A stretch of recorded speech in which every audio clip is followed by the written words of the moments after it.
Hello hi నాన్న, నేను మీ అన్నయ్య హిస్టరీ రఫీ సార్ని.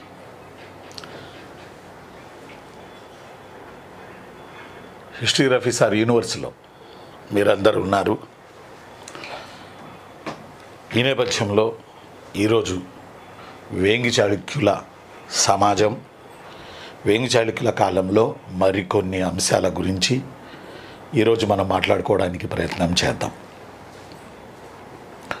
నేను మీ అన్న హిస్టరీ రఫీ సార్ని.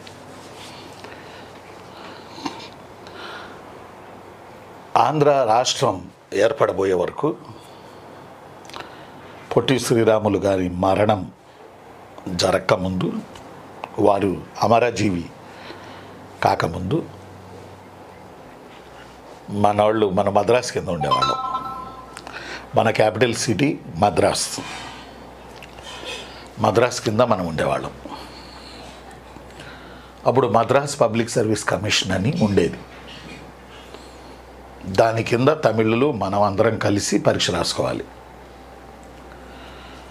అప్పుడు మద్రాస్ పబ్లిక్ సర్వీస్ కమిషన్ కింద 1946-47 ఆ ప్రాంతాల్లో అనుకుంటా, 1946-47 ఆ ప్రాంతాల్లో మద్రాస్ పబ్లిక్ సర్వీస్ కమిషన్ కింద సబ్ రిజిస్ట్రార్ పోస్టులు 14 పోస్టులు పడ్డాయట. 40 కాదు, 14 పోస్టులు పడితే ఆ రోజుల్లో 7,000 మంది రాశారట. ఆ రోజుల్లో 7,000 మంది రాశారట. 7,000 మంది. 7,000 మందిలో 14 పోస్టులకు గాను అప్పుడు డిగ్రీ పూర్తి చేసుకుని గుంటూరు ఏసీ కాలేజీలో డిగ్రీ పూర్తి చేసుకున్న, బిఏ డిగ్రీ పూర్తి చేసుకున్న నందమూరి తారక రామారావు గారు ఆ ఎగ్జామ్ రాసి 7,000 మందిలో పోటీపడి ఆ 14 సబ్ రిజిస్ట్రార్ ఉద్యోగాల్లో ఒకటి ఆయన పొందారు. గుంటూరులో పోస్టింగ్ తీసుకున్నారు. ఎన్టీ రామారావు గారు సినిమాల్లోకి వెళ్ళక ముందు సబ్ రిజిస్ట్రార్గా పనిచేశారు.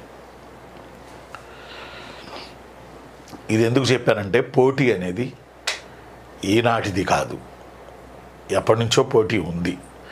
ఆ రోజుల్లో 7,000 మంది అంటే 14 పోస్టులు ఎక్కువే కదా.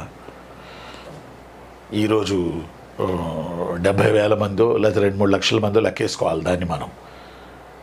అలాంటి పోస్ట్ని ఎన్టీ రామారావు గారు కొట్టారు. సబ్ రిజిస్ట్రార్గా పనిచేశారు గుంటూరులోనే. ఎందుకు చెప్తున్నానంటే, పోటీ ఎప్పుడు ఉంటుంది. అసలు వీటి పేరే పోటీ పరీక్షలు. మరి పోటీ అనే పదం యాడ్ నుంచి తీసేయగలం మనం? కళ్యాణి, ఎక్కడి నుంచి తీసేయగలం? దివ్య, పోటీ అనే పదం తీసేయలేం. కాబట్టి పోటీ పడాల్సిందే, పోటీ పడి నెగ్గాల్సిందే, పోటీ పడి గెలిచి తీరాల్సిందే. ఒక శపథం తీసుకుని మనం ఈ క్లాసులకు వస్తున్నాం. ఒక శపథం తీసుకుని సబ్జెక్టులు చదువుతున్నాం. మొక్కవోని దీక్షతో, ఎక్కడా సడలని దీక్షతో ఈ ప్రిపరేషన్ని మనం చేస్తూ ఉన్నాం. కాబట్టి నోటిఫికేషన్లు అవే వస్తాయి. నోటిఫికేషన్ల కోసం చూసుకున్నోళ్ళు చదవరు. అందువల్ల చదివినోళ్ళు నోటిఫికేషన్ కోసం చూడరు. ఎందుకు చూడరు అంటే, అది వచ్చినప్పుడు దాన్ని రాసుకుని వెళ్ళిపోతూ ఉంటారు. అంతే తప్ప నోటిఫికేషన్, చాలామంది కామెంట్లు పెడుతుంటారు నాకు, సార్ నోటిఫికేషన్ ఎప్పుడు వస్తుంది నోటిఫికేషన్ వస్తుందబ్బా, ముందు మీరు చదవాలిగా. సబ్జెక్ట్లో మీరు ఏదో నిరూపించుకోవాలిగా, సబ్జెక్ట్ని మీరు పెంచుకోవాలిగా, సబ్జెక్ట్ని స్టాండర్డ్ చేసుకోవాలిగా. వాడు బేసిక్స్ ఇచ్చినా రాయాలి, డెప్త్ ఇచ్చినా రాయాలి, ఎసర్టేషన్ రీజనింగ్ ఇచ్చినా రాయాలి, మ్యాచింగ్ ఇచ్చినా రాయాలి. ఎలా ఇచ్చినా మీరు తయారై ఉండాలిగా, ఎలా ఇచ్చినా మీరు ప్రిపేర్ అయ్యి ఉండాలిగా. నోటిఫికేషన్ వస్తుంది, నేను కాదంటలా, వచ్చి దానితోన అది వెళ్ళిపోద్ది, మనం మిగిలిపోతాం. అందువల్ల మనం మిగలకూడదుగా. ముందు బేసిక్ కోర్స్ అనేది నేర్చుకోమంటుంది. ఇందుకోసమే నేను, ఎందుకంటే ఇది కూడా ఒక డిగ్రీ, ఒక 1 ఇయర్ డిగ్రీ చదివినట్లు లెక్క. మీరు తప్పు చేయడం లేదు, అర్థం అట్లా ఫ్యూచర్కి మెట్లు కట్టుకుంటున్నారు. మీరు తప్పు చేయట్లేదు. ఎప్పుడో వచ్చింది, అప్పుడు చదువుకోవచ్చులే. అప్పుడు చదువుకున్న వాళ్ళంతా మళ్ళీ నెక్స్ట్ నోటిఫికేషన్కి చదువుకోవాల్సిందే, ఇంకో నోటిఫికేషన్ కోసం. అట్టా వాళ్ళు 2-3 నోటిఫికేషన్లు చదువుకోవాలి. అప్పుడు వయసు అయిపోయింది.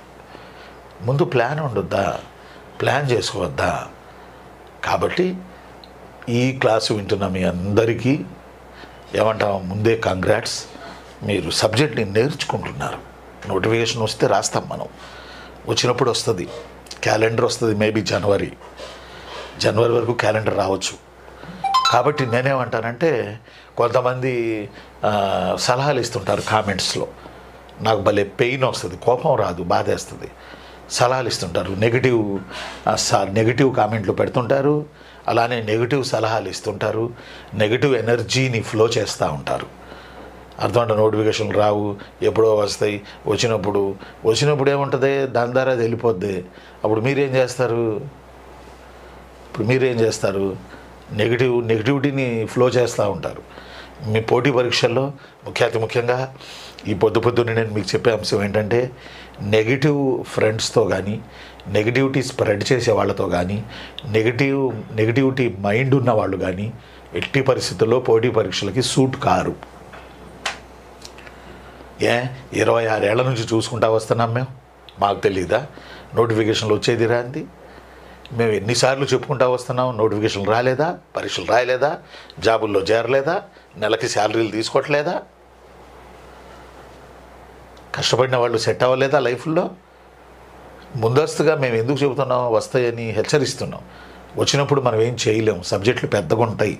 ఈ సబ్జెక్టులను ముక్కలు చేసి విశ్లేషణ చేసుకుని మైండ్లో ఎక్కించుకోవాలి. దానికి సమయం తీసుకుంటుంది, చాలా టైం పడుతుంది దానికి ప్రిపరేషన్కి.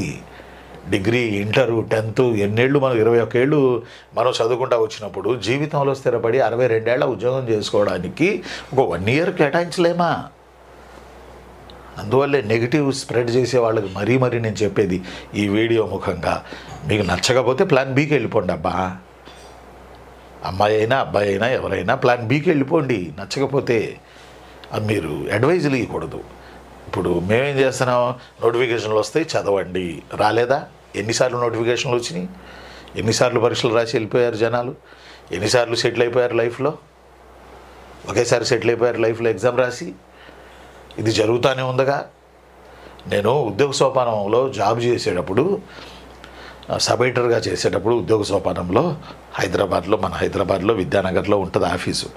సురేష్ గారని దాని ఎడిటర్, దేవుడు, మంచి మనిషి ఆయన దగ్గర నేను ఫస్ట్ ఉద్యోగం హైదరాబాద్లో 1996లో ఆయన దగ్గర చేసేటప్పుడు అప్పుడు ఉత్తరాలు వచ్చాయి ఆఫీస్కి, ఉద్యోగ సోపానం ఆఫీస్కి. ఏం ఉత్తరాలు వచ్చాయంటే, మీరు నోటిఫికేషన్లు వస్తాయి అని ఆ పేజీలో ఈ పేజీలో రాస్తారు, లాస్ట్ పేజీలు రెండిట్లో అవి రావు, పాడు లేదు, మమ్మల్ని ఇట్లా మీరు మభ్యపెడుతున్నారు అని రాసేవాళ్ళు ఉత్తరాలు. నేను ఒకరోజు ఆయన అడిగాను, సార్ ఇట్లా అంటున్నారు పిల్లలు, మనం మభ్యపెడుతున్నామని ఉత్తరాలు రాస్తున్నారు సార్, అప్పుడు ఉంది నెగిటివిటీ ఉత్తరాల రూపంలో అనేటి. ఆయన అన్నారు, రఫీ గారు, అప్పుడు హిస్టరీ రఫీ అవలా, ఇంకా రఫీ 1997 ముచ్చట ఇది. రఫీ గారు 97 ముచ్చట. మనం పాఠాలు చెప్పడం స్టార్ట్ చేసింది 1999, 26 ఏళ్ళు ఈ రోజుకి. 97 ముచ్చట. 96, 97 మరి చెన్నారెడ్డి చనిపోయినప్పుడు నేను ఉద్యోగ సోపానంలో జాయిన్ అయ్యాను సబ్ ఎడిటర్గా. మరి చెన్నారెడ్డి గారు చనిపోయిన రోజు, నేను అదే రోజు నాకు బాగా గుర్తు, ఆయన ఊరేగింపు వెళ్తుంది. ఆ టైంలో నాకు ఆయన జాయినింగ్ లెటర్ ఇచ్చారు, నేను ఉద్యోగ సోపానం ఆఫీసులో జాయిన్ అయ్యాను. అదే రోజు ఆయన చనిపోయి ఫ్యూనరల్స్ అవుతున్న రోజు. ఆయన ఒకటే మాట అన్నారు, మనం వాళ్ళని పిల్లల్ని ముందస్తుగా రఫీ గారు హెచ్చరిస్తున్నాం, మనం హెచ్చరిస్తున్నాం, చదువుకోండి, సబ్జెక్టులు పెద్దగా ఉంటాయి, ముందే జాగ్రత్త పడండి, ఓవర్ నైట్లో ఏది జరగదు అని ముందే హెచ్చరిస్తున్నాం మనం. ఎందుకంటే ఆయనేమో ఉదయం పేపర్ ఉండేటప్పుడు దిక్సూచి అనే దానికి ఎడిటర్గా పనిచేసేవాళ్ళు ఆయన. ఉద్యోగ సోపానం సీతాళం వెంకట సురేష్ గారు మహానుభావులు. దిక్సూచికి ఆయన ఎడిటర్గా పనిచేసేవారు. అప్పటి నుంచి ఆయన ఉద్యోగాలు, సర్వీస్ కమిషన్ల ఏమంటాం, వాళ్ళ యొక్క తలుపులు తీసి అక్కడ జరుగుతున్న విషయాలు, నోటిఫికేషన్లు ఎప్పుడు వస్తాయి, తాజా సమాచారం అని హెడ్డింగ్ పెట్టి రాసేవాళ్ళు ఆయన అన్నారు ఒకే మాట, మనం ముందస్తుగా హెచ్చరిస్తున్నాం పిల్లలు చదువుకుంటారని. రఫీ, నెగిటివిటీ ఉంటే మనం ఏం చేయలేము. మనం హెచ్చరిస్తున్నాం, నోటిఫికేషన్లు సెంట్రల్ స్టేటు ఎన్ని వస్తున్నాయి, రాసుకుంటున్నారు, పిల్లలు సెలెక్ట్ అవుతున్నారు, మీరు చూడలేదా? రోజుకొక ఫ్లవర్ బోకే తెచ్చి నాకు శుభాకాంక్షలు చెప్పి వెళ్తున్నారు, ఉద్యోగం వచ్చిందని స్వీట్ బాక్స్ ఇచ్చి వెళ్తున్నారు మన ఆఫీస్కి వచ్చి, స్వీట్ బాక్సులు ఇచ్చి వెళ్తున్నారు మన ఆఫీస్కి వచ్చి. అప్పుడు ఉమ్మడి రాష్ట్రం, ఉమ్మడి రకరకాల జిల్లాల నుంచి మీరు చూడలేదా? నెగిటివిటీ స్ప్రెడ్ చేసేవాళ్ళు ఎప్పుడూ ఉంటారు, 100 మందిలో కొంతమంది ఉంటారు, అవన్నీ పట్టించుకోవద్దు. మనం సీరియస్ క్యాండిడేట్ల కోసం పనిచేస్తున్నాం రఫీ గారు అన్నాడు ఆయన. మహానుభావుడు, ఉద్యోగ సోపానం సురేష్ గారు. నాకు హైదరాబాద్లో జన్మనిచ్చిన ఆయన, జన్మనిచ్చిన మీన్స్ ఉద్యోగం ఇచ్చిన ఆయన, పీజీ అయిన తర్వాత పావులా డబ్బులు ఇచ్చిన ఆయన, నన్ను తట్టి ప్రోత్సహించిన ఆయన, నాకు లైఫ్ ఇచ్చిన ఆయన. అర్థం అట్లా.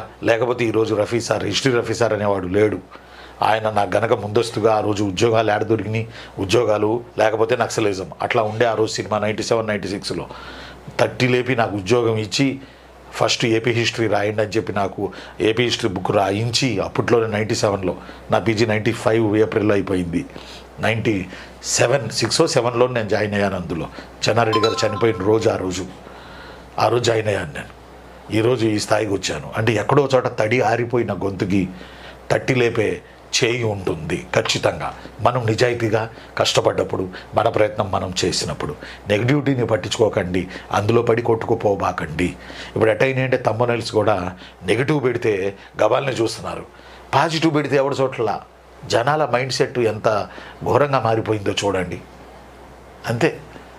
సరే, ఎనీహౌ మీరు ఈ క్లాస్ చూస్తున్న మీరందరూ ఆ నెగిటివిటీల చోరికి మీరు వెళ్ళకండి. మీరు వెళ్ళరు కనుకనే ముందస్తుగా బేసిక్ కోర్సుకు మీరు జాయిన్ అయ్యారు. నిజంగా సంతోషం. 100 మంది 100 గుచ్చుతారబ్బా. ఎవడో మనం కష్టాలు ఉన్నప్పుడు రూపాయి ఇవ్వడు. ఎవడు మనం కష్టాలు ఉన్నప్పుడు రూపాయి ఇవ్వడబ్బా. ఇంకా మనం ఇస్తాం జాలి తెలిసి. ఇవ్వడం మనం స్వస్తి మీద మనం నిలబడి ఒక జాబ్ కనుక కొట్టుకుంటే, లాంగ్ టర్మ్ బేసిక్ కోర్సులో కూర్చొని మనం జాబ్ కనుక కొట్టుకుంటే నెల వచ్చే జీతంతో మనం ఒకరి దగ్గర చేయి చాచాల్సిన అవసరం ఉండదు. అర్థం అట్లా అలా ఉండదు. మనం రాజాలా బతకొచ్చు. ఒక మాట చెప్పాలంటే రాజా లేదా రాణిలా బతకొచ్చు మనం. సరే, మరి ఈరోజు నా మనసులోని భావాలు ఎన్టీ రామారావు గారు ఆ రోజు జాబ్ కొట్టారు అని చెప్పి మొదలుపెట్టి చెప్పాను. Thank you. మరి ఇప్పుడు